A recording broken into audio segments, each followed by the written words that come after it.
Hello, this is Matthew First, instructor here at the Computer Workshop.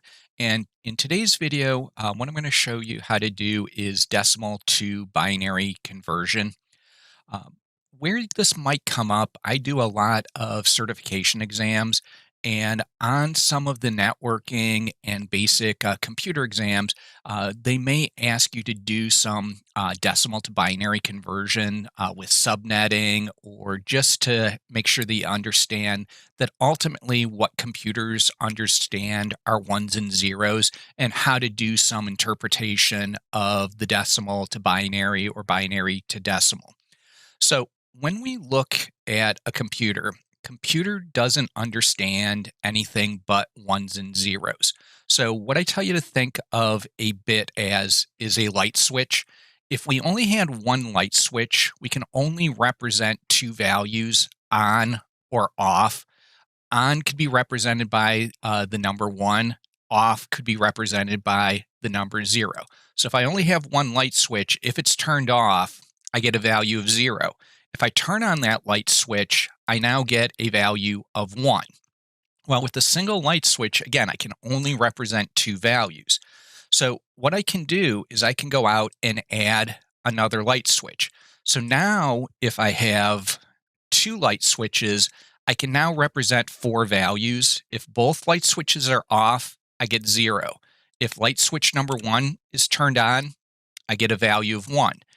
If light switch one is turned off and light switch two is turned on, I then can represent the value of two. And then if both light switches are turned on, I can now represent the value of three. So when we're looking at binary, it's just a series of light switches. And as we start grouping them together, we can now start representing new values. So as we add bits, what we're going to do is just double the previous value of the light switch.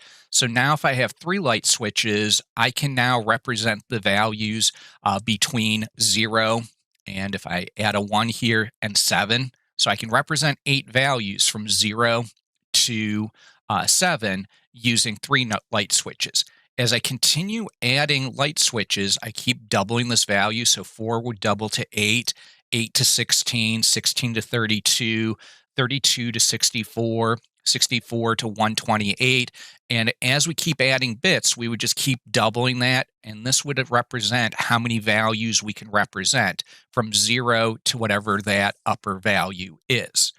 When we look at doing subnetting, what we're going to have is we're going to have the decimal value, which is our IP address, and we'll need to convert that to binary. So how we would do that is if we go out and let's say we needed to convert a value 172 into binary. What we're going to do is we're going to take this value and compare it to the first value off to the left here. If this value is greater than or equal to this value, I need to set that bit to 1 to say that I need that. What I'm then going to do is I'm going to then take this value and subtract it from this value, and it's going to give us what's left over that we would have to represent in the rest of the bits. So if we have 172 subtracted from 128, that would give us 44. So we would then come over here to our next bit, which is 64.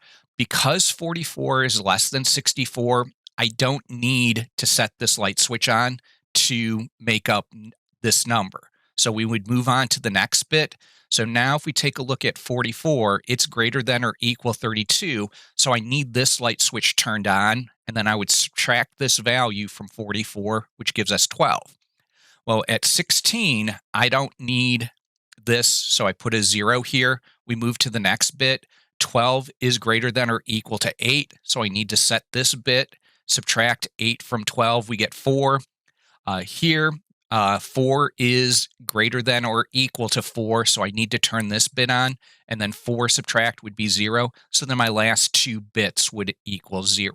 So to convert 72 into binary, as an 8-bit number, it would be 10101100, would be the binary representation of 72.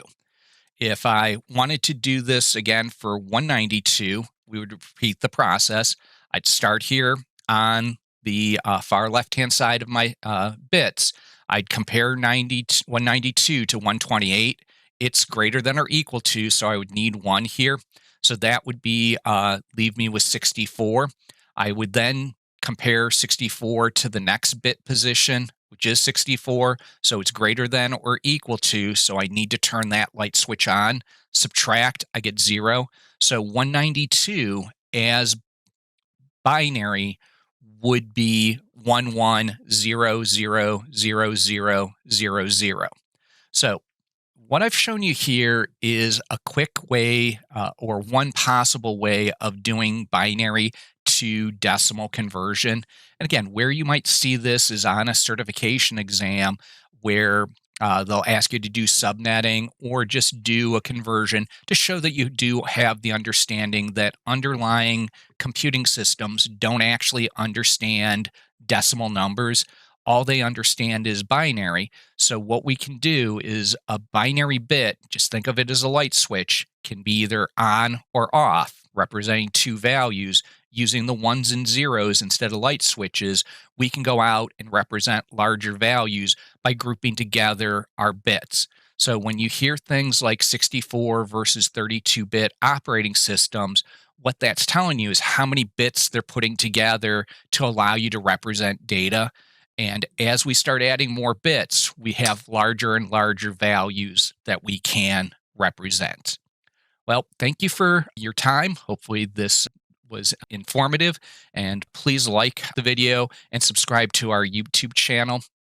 And again, thank you for watching.